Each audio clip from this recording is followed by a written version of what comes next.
Hey there, thanks so much for checking out this video today. We are the Sustainability in Equine Practice Seminar series organizers. Well, I'm one of them anyway.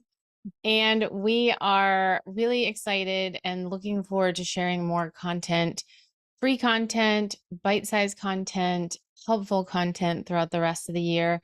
We have found so much benefit from the collaboration and connection that we find in our in-person seminars. But we do realize that some of our colleagues are so busy that they can't get away for a long weekend, even if they wanted to. So our hope is to start sharing some of these very bite-sized learning opportunities with you throughout the year.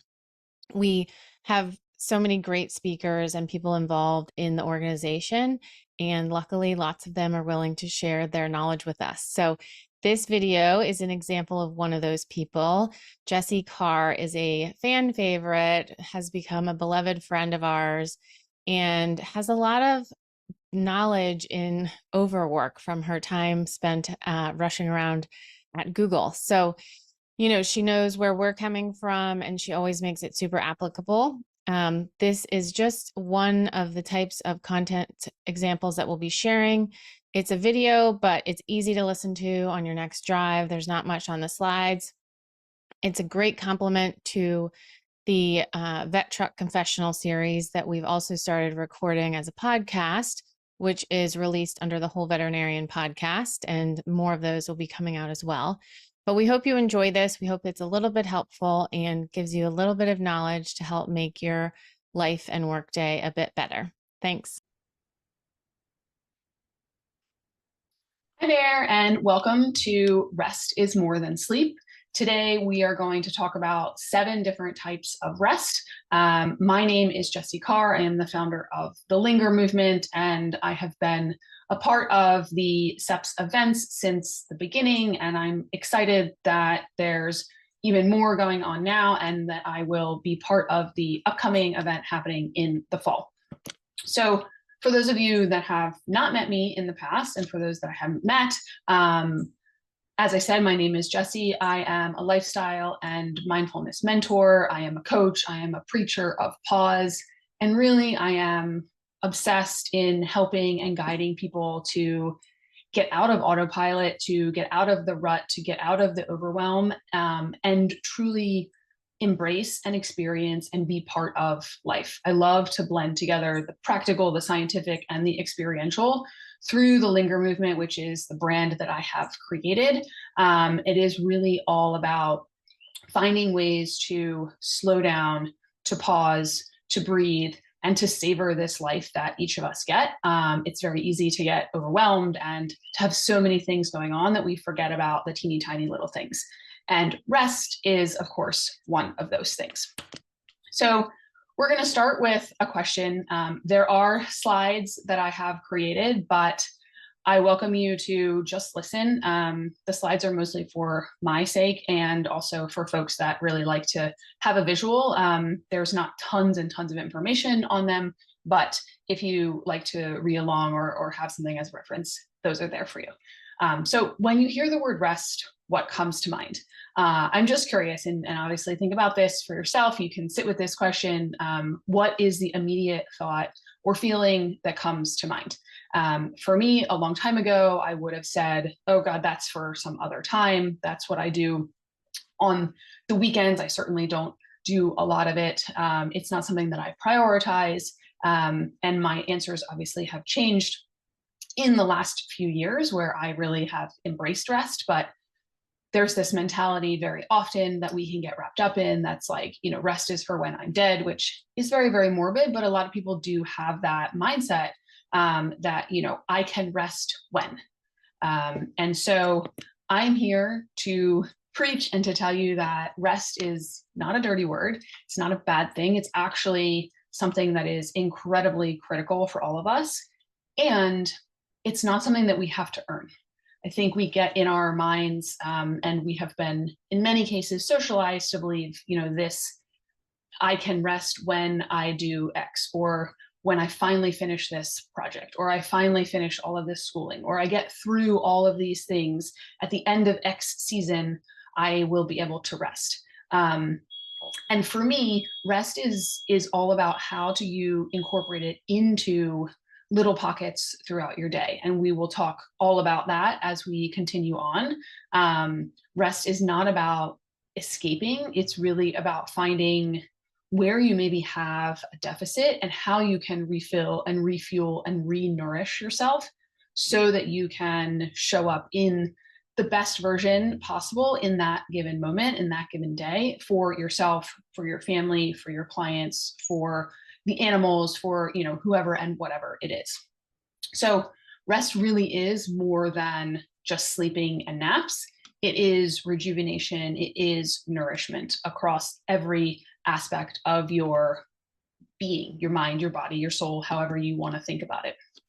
So we are going to talk about rest beyond sleep today. But I do want to have a quick pause and say sleep is actually absolutely critical. Sleep is the number one thing, but there is, I think, a holistic view that we can be taking to make sure that we are resting in many different areas of our lives and different facets. Sleep is where so much of our processing of emotions, of the experiences during the day, where that happens, it's where rejuvenation happens, it's where integration happens.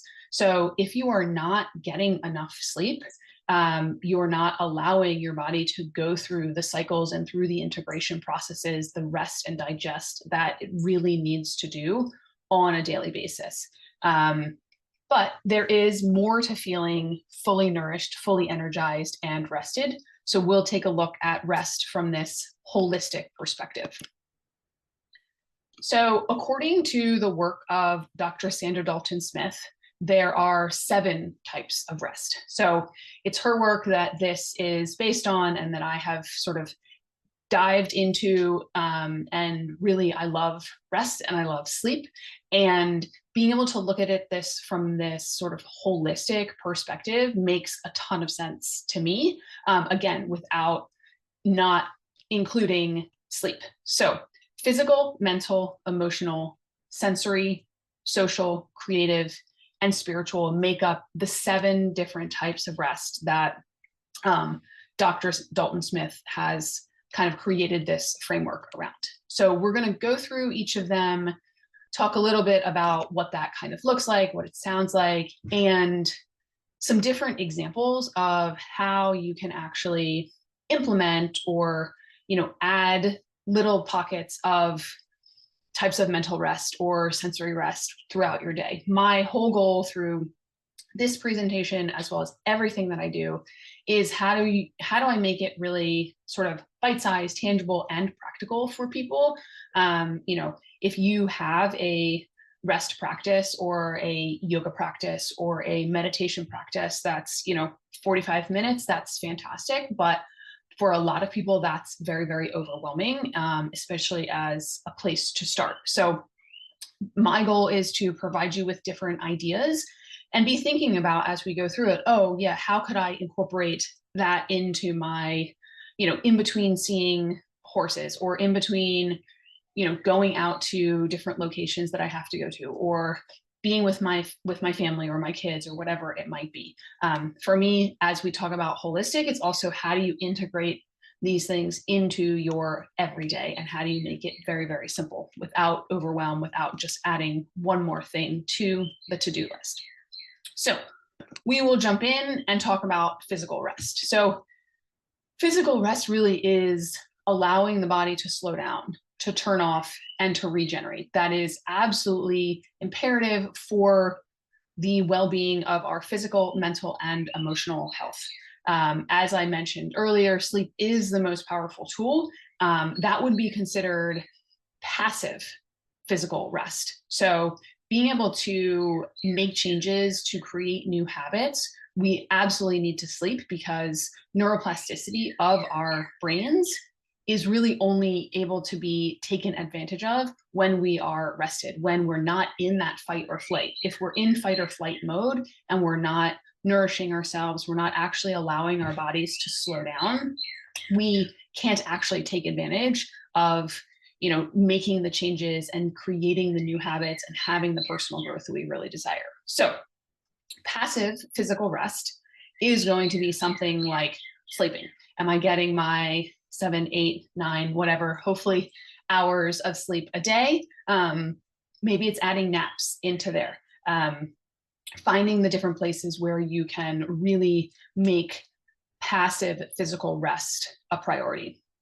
And then there's active physical rest. So that's ways in which you might be using or moving your body in restorative ways. So that might look like stretching or yoga, massage, breath work, things like that. So, maybe it's while you're part of your morning routine is to do 5 minutes of stretching. I don't do this, but I know that when I do it, oh gosh, I actually feel so much better. And that is a way to allow my body, maybe you do it at the end of the day as you're transitioning from being in sort of work mode to home mode. A little bit of 5 minutes or 10 minutes of yoga, or doing some breathing exercises. Again, very small things that when you start to do them are going to help your body get and go into this sort of power down mode, which we need to do. And next up is mental rest. So if you feel like you have brain fog, or you're unable to slow down and relax, and your mind is just constantly running and running and running with all of the to-dos and the mental checklists, mental rest is probably what's needed for you. I think that this one is something that so many of us can relate to once you kind of give it a name and you categorize it. So allowing the mind to rest is really the antidote to your mind being racing all the time and feeling like you can never ever turn off all of that mental chatter. Because we tend to keep those lists going in our head. If you're like me, I am terrified of closing any of my Chrome browser windows, and I do the same thing in my mind as well, right? I have 15,000 things that I'm trying to keep track of, like those Chrome windows. And if I actually just take a moment and I pause and I jot them all down, I free up that brain space to be able to do other things, to actually be able to focus on the task at hand versus carrying that load of all of the 15 things that I was trying to remember. So some ways that you can give yourself mental rest are taking breaks throughout the day. So maybe that's, just taking a moment to sit in your truck before you go into a new barn, or taking a moment in between seeing different patients, or talking to different clients, or even, as we talked about in the physical rest, transitioning from the workday to home, creating a little gap and a little bit of space to allow your mind to just sort of settle, can be really, really helpful. Also limiting phone time, and we'll get into more about phones and sort of the sensory overload when we get to one of the next ones, but limiting the amount of time that we're just always on and always adding things with this device in our hand. Journaling or keeping a notepad next to your bed is a really popular way to do a little brain dump before you go to bed, so that you're not carrying that mental list into sleep, because that's one of the things that we continue to, kind of keep our mind running or to ruminate over our to-do list. So you can play with jotting the things down before you go to sleep. And also, while I know this is not very popular, limiting or really stopping multitasking. Our brains are actually not designed to multitask, yet we have been trained and we have been told we need to do 15 things at one time. So again, we are not going to be at our full capacity if we're trying to hold on in our minds to 15 different things at once. So, the different ways that you can help to slow things down, to turn off the mental chatter, to really allow yourself to give your mind some rest can be really helpful. And as we continue to go through these, you'll see that they tend to be interrelated, right? If you're not allowing mental rest, you're not going to sleep very well. And so this is why looking at it from this holistic perspective gives you some other little pockets and ways of things that you can practice or implement or, try and make some small shifts in. So the next type of rest is emotional. So if you don't feel like you have an outlet for your emotions, if you feel like you're trying to people please all the time and you can't express what you really need to feel and really need to get off your chest and holding everything in, then that is like carrying a weighted backpack on your back. And so if you have an outlet for those things, if you are able to sort of let the weight from that backpack go, that is going to help you with your emotional rest. You're not going to be carrying as many things. Like with all of the to-do lists, if in addition to your to-do list, you're also carrying all of these emotions on your shoulders, then that is heavy. And that over time is going to continue to exhaust you. So being able to identify and advocate for what you need emotionally is very, very important. So maybe that's that you have a partner or a trusted friend that you can share these things with. And in some cases, it may be that you're asking for something. In another case, it might just be having someone that you can talk to and you're not expecting them to provide anything back. And then if you don't have someone to, physically or verbally share it with, journaling or writing things out can be very, very helpful. I actually discovered in the last couple of months an app that, pings twice a day and asks sort of, how are you feeling? And then it gives you the opportunity to identify what the emotional state is at that given time. And then, what were you doing that caused that emotional state? And then you can look back over time. This is, I can use that app if I don't have someone with me who I feel like I can share things with. And the next one is sensory. So I sort of alluded to this when we were talking about the phones in the mental category of rest. But so sensory rest, we are constantly inundated with the light from our phones, information from our phones, the sounds, both from our phones or from other background noise, and then just, multiple conversations. If you are in a busy place, there's just a lot going on, right? And our senses can be overloaded. And if we don't give our senses, and I feel like mostly our eyes and our ears, the opportunity to shut down and to take a break, it heightens everything and will amp up potentially the anxiety and the overwhelm. And that is not going to lead to good sleep, good rest, good anything. So ways that you can give yourself some sensory rest would be just closing your eyes. Again, being able to take a few breaths, maybe, close your eyes, obviously not if you're driving, but, when you get to your next appointment or in between doing things on the computer or on your phone or on your iPad, you have a whole list of things that you need to put into, for reports or whatever it might be. Taking a moment and either averting your eyes, turning your eyes away from the screen, really just being able to close them down or to not have the lights or that overload coming at you.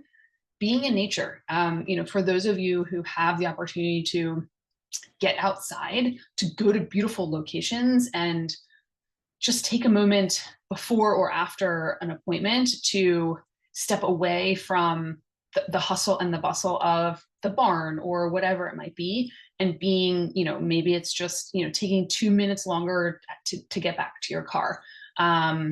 Grounding, putting your feet actually physically, shoes off, socks off, into the dirt or into the grass, and just, you can do that for 30 seconds and close your eyes. Oh, that is for me, such an incredible feeling, and I don't do it enough. How about some pure silence? For some of you, that's probably very, very hard. Maybe, just in the shower, when you just have the water surrounding you, somewhere where you maybe can close the door and get some alone time, get a little bit of silence. And then back to screen time, right? Limiting the screen time, especially at night before you go to bed. But also, studies are finding that sometimes when you go to lunch and you're like, I'm taking a break, and then the first thing that you're doing is scrolling on your phone. And that's actually not allowing your mind or your senses to rest. That's not actually giving you the break that you think that it's giving you. You're just getting the dopamine hit of whether it's scrolling on Instagram or the news or whatever it might be. So finding the ways to limit the screen time, both when you are taking a break during the day, truly allow yourself to take a break. And then as you're winding down at night, I am a big proponent of no cell phone in the bedroom, because for me, it really helps me not have the screen time in those, even just 30 or 40 minutes before I'm actually gonna, close my eyes and try and go to sleep. The next type of rest is social. So social rest is kind of two-part. One is, finding those people who are life-giving and to allow you to feel filled up and rejuvenated rather than drained and exhausted. On the other hand, identifying places where you just do need that alone time. Your social battery has been drained, and really the only way to rejuvenate it and to give yourself full true nourishment is not having to have those social interactions. So it might be alone time, and also critical is identifying the people that really do nurture and energize you, especially if you have tough clients or you have a hard work environment, right? You go in there with the armor up, and you also have to deal with people who you feel like are draining every day. We all have those people, unfortunately, in our lives. And, some of it it's part of the nature of work. And in some cases, we can't totally extricate ourselves from having to interact with those people. So how do you buffer? How do you set boundaries? How do you say no to commitments when you know that your energy level really is not there, and that you would be much better off being able to spend 15 minutes alone, maybe 30 minutes, or having, God forbid, a whole afternoon alone. But making sure that you are paying attention. Awareness about any of these categories is really, really important. And I feel like, social can be really, really hard, especially in the summer months, or as we're coming out of, for some of you, maybe end of year with kids, and you've had to do so many different things. Being able to step back, take a breath, and be a little picky and choosy about the people that you spend time with, especially outside of work, and the alone time that you do allow for yourself. The next area of rest is creative. Allowing yourself to appreciate beauty in truly whatever form inspires you. So you don't have to consider yourself a sort of quote unquote creative person. I think creative gets associated solely, at least in my mind for a very long time, with like artsy, or someone that could actually create something physical that other people were going to consume. So whether that be music, whether that be painting or photography or something like that, but there are many, many, many forms of creativity. And so broadening our perspective about what feels creative and nourishing for us is really important. So that might be, just problem solving, or improvising dinner. You have 5 ingredients in your fridge and you don't have time to go to the store. Okay, what can I create for dinner that is going to be, nourishing both for me and my family or whoever it might be? And this gets me to use some different parts of my brain and some different activities. Or it might be, picking up a paintbrush or drawing or singing or dancing. Whatever those things are that inspire you and allow you to feel and appreciate beauty falls into this bucket of creative rest. So natural beauties, as I said, talking about with sensory, like where you're at maybe a beautiful location, just taking a moment to drive into a location and notice the trees or the flowers or the beautiful mountains, whatever it might be. And sometimes it might be creating something for yourself or appreciating something that someone else has created. So listening to someone else's music and just being in sort of creative awe of it, taking in art or listening to an audiobook, whatever allows you to feel like your sort of little creative soul is being nourished. And the last of the 7 is spiritual. So I'll take a moment and just caveat this with spiritual does not have to be from a religious standpoint. So really spiritual rest in this perspective is all about connecting to your sense of belonging, finding the ways that for you make you feel like you're part of the greater good and part of something that goes beyond yourself. So really spiritual is connected to your sense of purpose. And so it might be meditation, it might be prayer, but it also might be volunteering or community involvement. Are there things that you are already part of in your community or that you've been seeing a sign for and sort of felt this like, oh, I would love to do that? Maybe you can give it a try. And maybe that is a way to fill up that spiritual, that sense of connectedness, that sense of belonging bucket that I think this is one that's probably often ignored, and can help us, sort of rejuvenate and feel like, oh yes, like I am part of this greater good. I am part of something that goes beyond myself. And that can really help to provide energy and provide, a sense of nourishment and rest.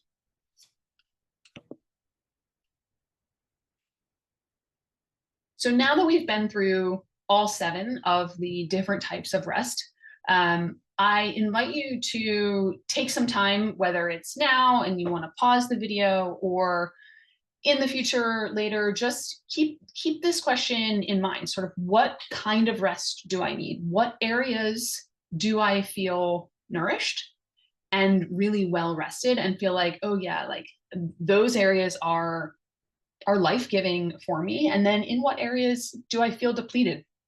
One way to potentially do it is you can use a scale, go through each of the 7 areas and reflect on each one. And you could say, on a scale of 1 to 10, 1 being I feel completely depleted in this area, and 10 being I feel really nourished and really, really well rested, and just rate each of them. And then you can ask yourself the question, what would it look like or feel like in each of these areas to be slightly more rested, right? If you rated yourself on mental rest as like a 3, you've got a lot of mind chatter and you have a really hard time shutting it off, and therefore you have a hard time sleeping. What would it look like? What would it feel like to rate myself like a 4 or a 5? It'd be amazing to be a 10. And if you can go from 3 to 10, fantastic. But often that creates more overwhelm for ourselves. So really, for each of these areas that maybe you want to focus on, you want to increase and feel that greater sense of nourishment. What would it be like to go from, 1 or 2 ticks up on the scale? And how can I make rest a priority? What little shifts can I do? What can I do throughout my day? Maybe I put a little reminder on my phone that then buzzes on my watch that, not to be too sensory overload, but, as the reminder to like, let's have a little bit of downtime. Let's do some breathing for 3 minutes. Just doing a little bit of each of these will start to create change. And the more that you do it, you will build those new neural pathways and you will remind yourself, and it will become part of your everyday way of being. And hopefully you'll find that you feel more rested and more nourished across this holistic view of all these 7 aspects. So as we start to wrap up, hopefully you were able to see all of these 7 areas really do layer upon one another, and they weave together and are different for each of us. Our needs in each of the area are different, and they may change over time. So you might feel right now like you are totally drained on the social aspect because you just had kids finishing school, or you just had, a lot of activity going on. And as you move into the summer months or into the fall, whatever it might be, you want to recharge yourself from a social perspective. Okay, and start to notice then, as you focus on that, how does that impact the other areas? And as I said, sleep is first and foremost.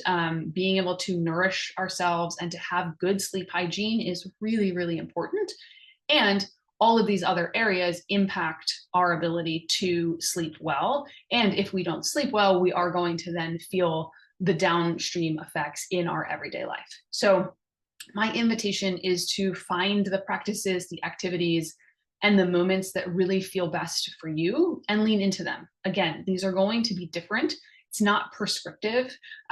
This is an opportunity to just get curious and to experiment, to play around, and see like, oh, what makes me feel like I am really, really nourished? What are the areas, if I state my intention to like, I really want to focus on these for the next couple of weeks, and no pressure, right? This is a chance to play, a chance to see what works and be willing to try different things. You can try all of the examples that I gave, come up with different things on your own, talk to your colleagues, and maybe make it a point, whether it's within your family or within your work team, to focus, and each person is picking a different one and you're just holding each other accountable, or you each want to, you want to come together as a family and all focus on one particular area with intention.